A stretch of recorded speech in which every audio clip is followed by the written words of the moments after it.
Let's start with the giant HMM Algeciras class container ship, one of the largest container vessels in the world. This ship is about 399 meters long, 61 meters wide, and has an internal volume capacity of nearly 228,000 tons.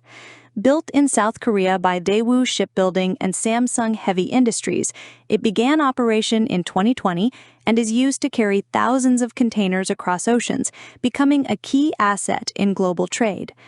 Next is the CMA CGM Jacques Saadé container ship.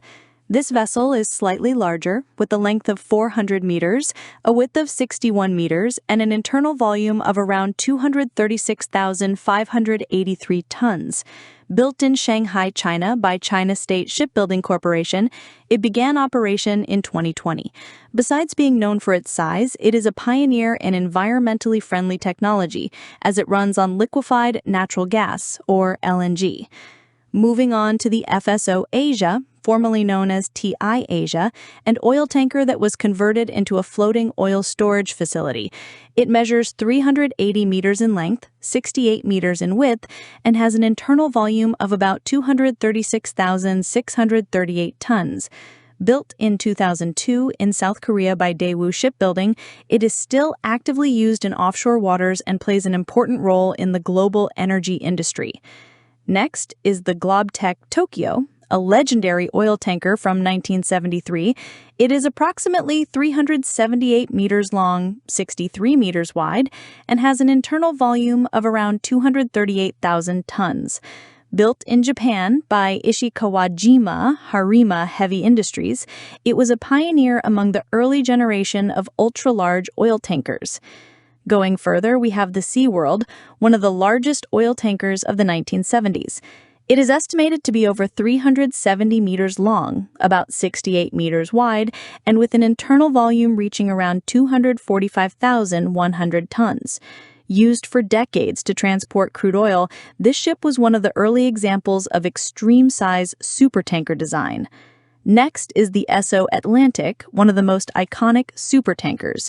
It was about 406 meters long, 71 meters wide, and had an internal volume of around 259,532 tons.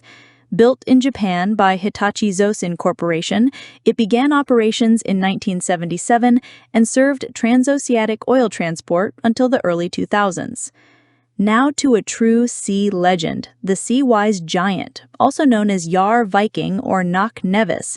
This ship is recorded as the longest ship ever built at 458 meters in length, 69 meters in width, and with an internal volume of around 260,941 tons. Built in Japan by Sumitomo Heavy Industries, it entered service in 1979 and was scrapped in 2010 after decades of operation, including a role as a floating oil storage facility. Next level, the Batillus class, a group of ultra-large tankers including the Batillus, Bellamia, Pierre Guillemond, and Prairial.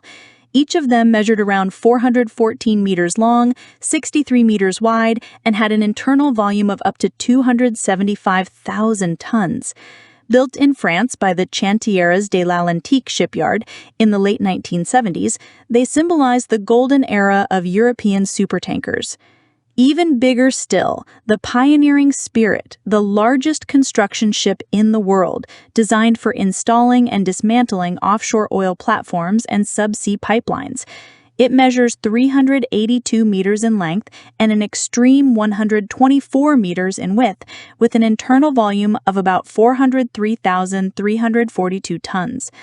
Built in South Korea by Daewoo Shipbuilding, it began operating in 2016 and is still in use today for major oceanic projects.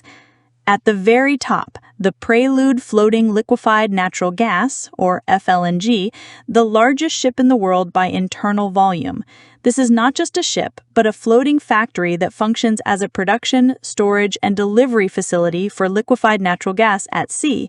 It is 488 meters long, 74 meters wide, and has an internal volume of approximately 1,967 tons.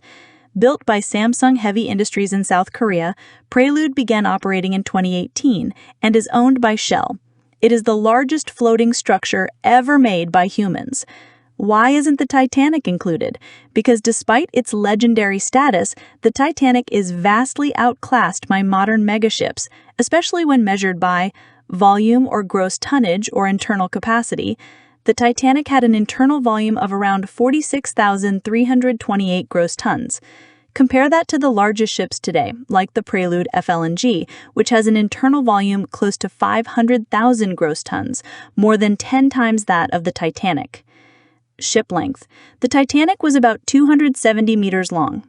Modern ships, like giant container ships and cruise liners, can reach lengths of 362 to 458 meters. Era of development. The Titanic was built in 1911-1912, and at the time it was indeed one of the largest ships ever built. However, ship technology and design have dramatically advanced over the last 100-plus years. Conclusion. The Titanic was massive in its era, but it's far behind today's standards when we use internal volume or gross tonnage as a benchmark for the largest ships in history.